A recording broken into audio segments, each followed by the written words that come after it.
Thank you so much for joining me on this edition of the Late the W podcast. As always, I'm your host, Mahal. Make sure you leave a like, subscribe, leave a 5-star review, all of that fantastic jazz. If it's your first time joining, make sure you follow on social media at Light the W Pod on all of that. Twitter, Instagram, TikTok. We're active on all of those. So, without further ado, let's sound the horn and get into this episode. The pitch from Acevedo. Swung on the line down the left field line for a base hit. Fly ball, gap, right center field. Double him up at second. Luke is going back to the 1-8 track. Get out the right, running Buster Grandma. It is grand salami time. And will send Seattle to the American League Championship Series for the first time in 24 years.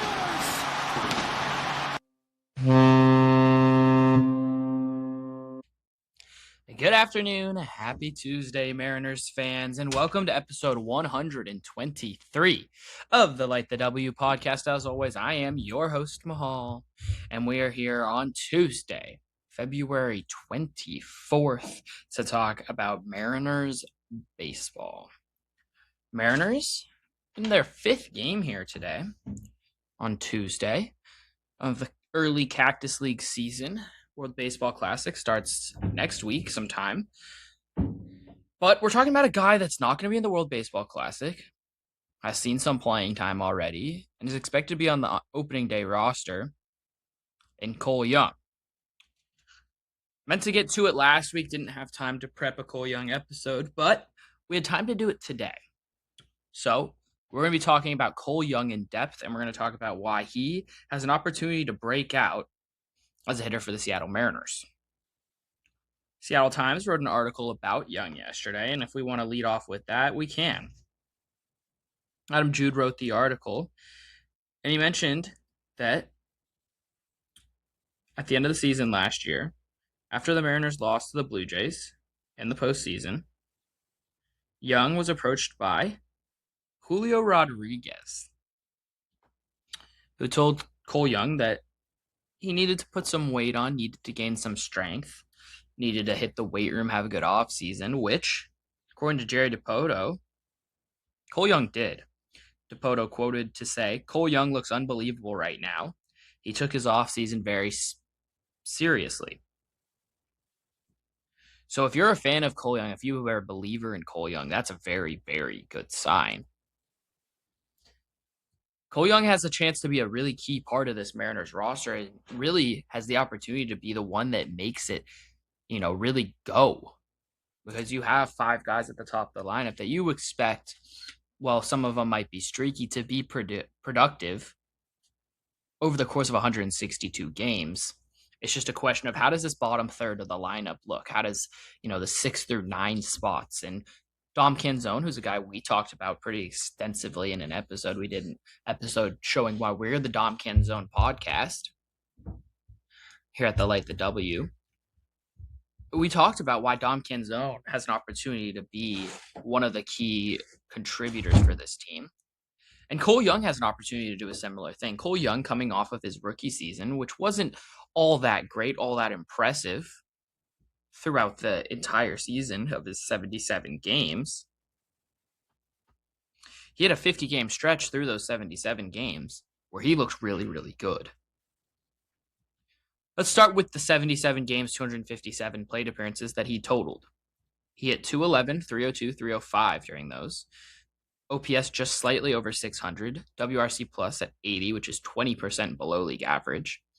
Just 4 home runs. That said, he showed a lot of what he can be, at least in terms of walks and strikeouts. An 18.5% strikeout rate, which is above average. Almost an 11% walk rate, which is very, very good. A 23.5 chase rate, also very, very good. The problem, though, was that he had a 24.5% whiff rate, which is slightly below average.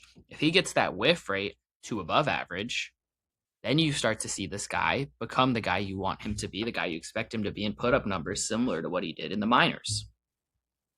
We've seen that there's pop that exists in this bat hit a home run against the Texas Rangers that went the furthest of any home run for the Mariners last season.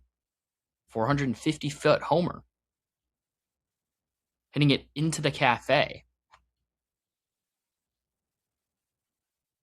So there is a ton of potential in the bat for Cole Young. It's just about putting some stuff together. And he showed really that the part of the difficult thing with approach-wise, he's been able to be good at. He's just 22 years old right now. And he was the number 21 overall pick out of high school in 2022, which was just 3-4 years ago now. Defensively, this is a guy that's going to play second for the Mariners. Put up one defensive run saved. Didn't have great range. -9 outs above average. But we're talking about the bat. And the whiff is the area where you look, how can you improve that? And with a guy with a flat swing like that, a little bit surprising to see a whiff rate not above average. But let's talk about July for Cole Young. In the month of July, he had 61 at-bats, a 119 WRC+, a 755 OPS, 8 walks, 11 strikeouts, 3 home runs. And he had a 7-game hit streak from July 8th to July 19th. In August, he started to struggle, a 92 WRC+, 8% below league average with 56 at-bats. And then in September and October, he was a -44 WRC+, which is where he really started to struggle. But that was only in 21 at-bats. He started to receive less game time as we got towards the end of the season, and he started to struggle more and more. Well, let's look at a period where he was really, really good in 50 games. We're going to start it at a 2-hit game on June 7th, end it with a 3-hit game on August 15th.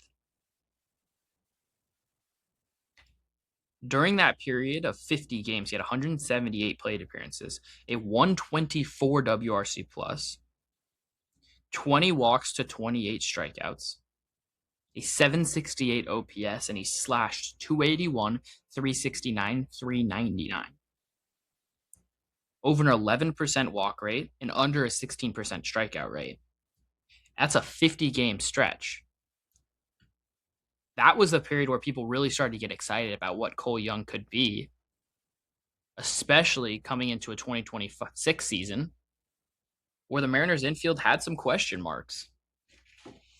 He then struggled after that through the rest of his season, but that 50-game stretch is really impressive. And considering that's 2/3 of his season, really. He was good for 2/3 of his time up in the big leagues. The problem was the other third, he was really, really bad. Like, really bad.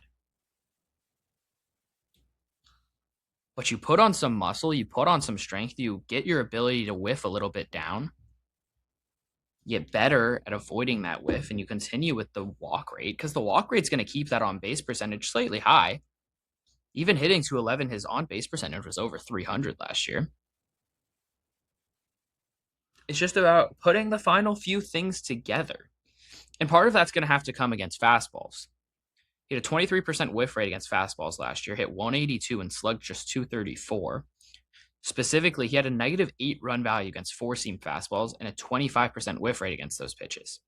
Against sinker, he had had -2 run value, hit just 233. However, his expected average was over 320. He also whiffed nearly 38% of the time against sinkers. So first and foremost, you look at the offseason for Cole Young, it's how can you hit fastballs? Because if a pitcher is able to just attack you with fastballs, you're going to be pretty easy to pitch to. So how do you make yourself a little bit more difficult of at bat? By when you get a fastball in the zone, you hit that fastball. Because he actually did well against breaking balls for the most part. Slugged 462, hit 269, a 35 nearly percent whiff rate on those. But if he's hitting 269, 462 against breaking balls, and he picks up his production against fastballs, you're going to see his production overall pick up. And he doesn't even have to be some stud against fastballs, but how can you be average against each of those pitches? How can you have 0 run value against four-seamers, sinkers, cutters? How can you be able to even potentially be better? So for Cole Young, it's can you unlock the ability to hit fastballs? Can you limit your whiff, especially in zone? Because it's a guy that doesn't chase a lot. It's not like that whiff is coming from pitches that he's chasing way outside the zone. It's pitches in the zone that he's chasing or that he's whiffing on. And it's a lot of four-seamers and sinkers. So upon looking at that, I wanted to dig into what he did throughout the season, first pitches, and then what his swing looked like. First pitch swing rate was really, really low. Below 19% first pitch swing rate, which you're like, well, what does that mean? Well, if you compare it to league average, it's over 10% below league average.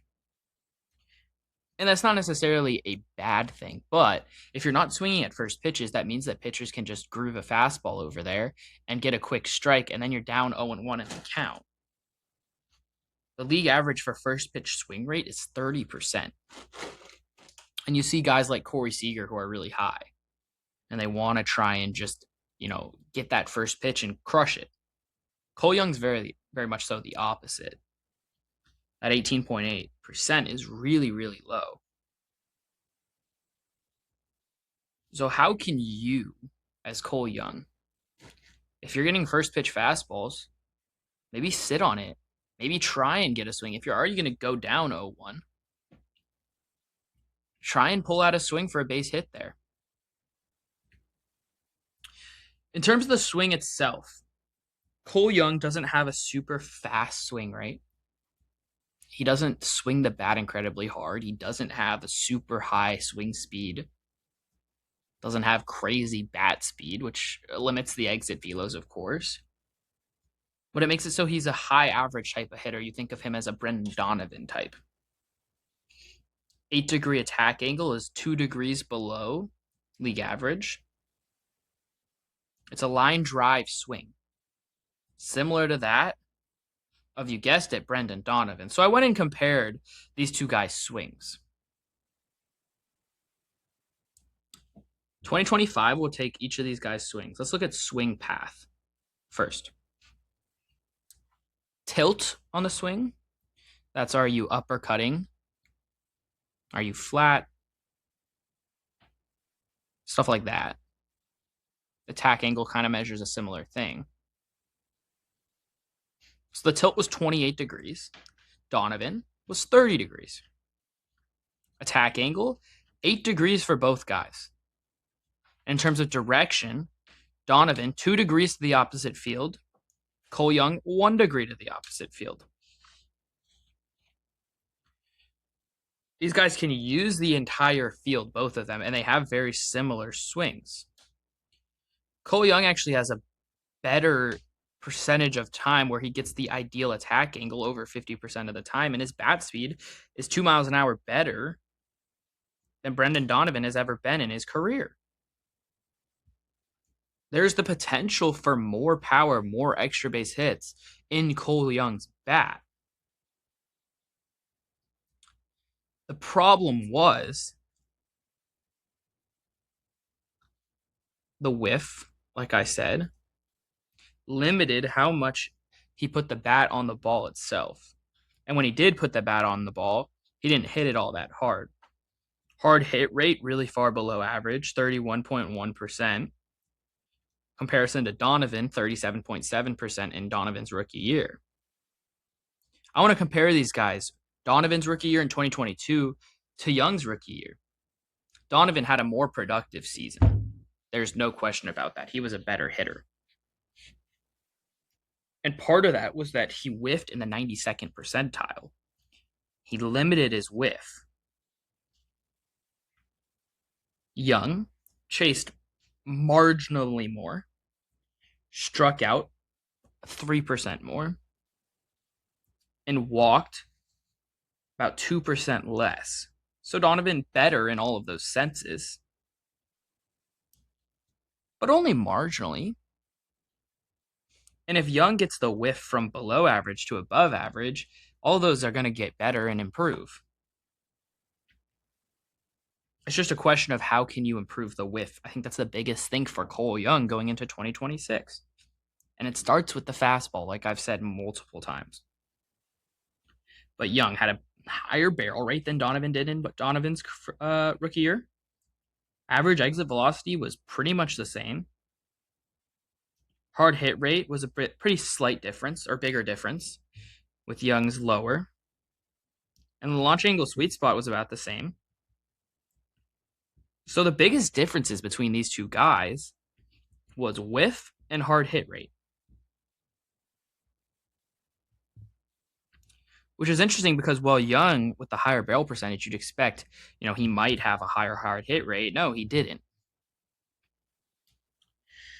Since Donovan's rookie year, he's improved at hitting the ball harder and that launch angle sweet spot. And is having Brendan Donovan, a guy that, like I've said, is similar to Cole Young in many senses, is that a way that Donovan can have someone, or that Young, can have someone to pick the brain of and learn from? Just another piece of Brendan Donovan being a really good fit for this team. And I hate to just, Donovan, of course. But you get what I'm saying.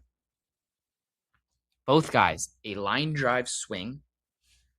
Both guys, infielders that are, average defensively with nothing crazy in terms of swing speed, sprint speed, athleticism, anything like that. It's approach-based first and foremost. And with that good approach, you have to be able to hit fastballs. Young did all right against off-speed pitches, was slugging 353 against them, hitting 235. It's the fastballs. And if you're taking anything away from this, it's Cole Young has potential to be an everyday player that is really fun to watch and is a really good piece of this team that is 15% to 20% above league average as a bat. He has that potential in him to do that year in, year out and be very consistent. And he showed a pretty long flash of that. 50 games is, it's not a large sample, but it's also not a tiny sample by any means. By no means is 50 games and 178 plate appearances a small sample. But it's also not even half of a season, so we haven't seen him fully put it together. That said, he was 21 years old when he was doing that. 21 years old. And 3 years out of being in high school. So there is a ton of time and room to grow for Cole Young. And if he had the offseason that they are talking about him having, then you should be excited about this guy. And you maybe should be excited anyways. Because he's shown he can do it at the minor league level. And he's shown he can actually do it at the major league level. It's just about putting a full season together. And it's about hitting fastballs, which should be the first thing that you need to be able to do. And is it a thing where velocity is getting to Young? I don't have numbers on that. But if pitchers are able just to attack Young with velocity, just attack him with fastballs, it makes it harder for him if he can't hit those or foul those off or spoil those or get away from those. If he's whiffing on those, swinging through those, it doesn't allow him to get to the breaking balls, get to the off-speed pitches that he was better against last year. At the end of the day, it's a chess match between the pitcher and the hitter. And Young, in order to win the chess match, has to be able to get the pitcher off his first move.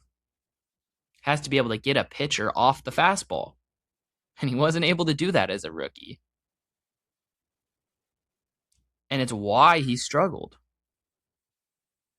for a third of the time he was in the big leagues. That said, I really do believe that Cole Young is going to be a good, productive player and will improve on the whiff, will improve against fastballs, and be the guy that we all want him to be, and cement himself as the first full-time second baseman for the Mariners in 6 or 7 years and break the Cano curse. I think that Cole has that. It's just about putting it together and allowing him the at-bats to be able to do so, because there is going to be a period of time of adjustment. And he went through some of that last year. He is a young guy, 22 years old. Adjustment is going to happen. The ups and the downs are going to happen. And it's difficult for a team that wants to be as successful as the Mariners do to go through some of those ups and downs with Cole Young. But starting the season and having him be able to go through some of those downs earlier in the season rather than in August and September will allow him to be able to still get at bats during those periods and just work through it on the field instead of having to go into an off season. Because when you're struggling and you're getting less and less at bats, it makes it way harder to break out of that slump, out of that struggle. You should be excited about Cole Young. You shouldn't have expectations that are sky high, but you should have some excitement and you should have some belief in the guy. Because again, he showed he can do it in 50 games from June 7th to August 15th. Nearly 2 months there. Over 2 months of actual time. Nearly 2 months of game time. Where he was 24% above league average. And at a 768 OPS. He's shown he can do it. It's just about doing it for a longer period of time. That's all for today's episode. I'm sure Jeff and I will talk more about Cole Young on Thursday in our infield preview episode of the Light the W podcast. Thank you for joining me on this episode. And like I said, we will be back with you Thursday before I head down to Peoria this weekend. Thank you guys so much for listening. Till next time, I am Mahal. Go M's and peace.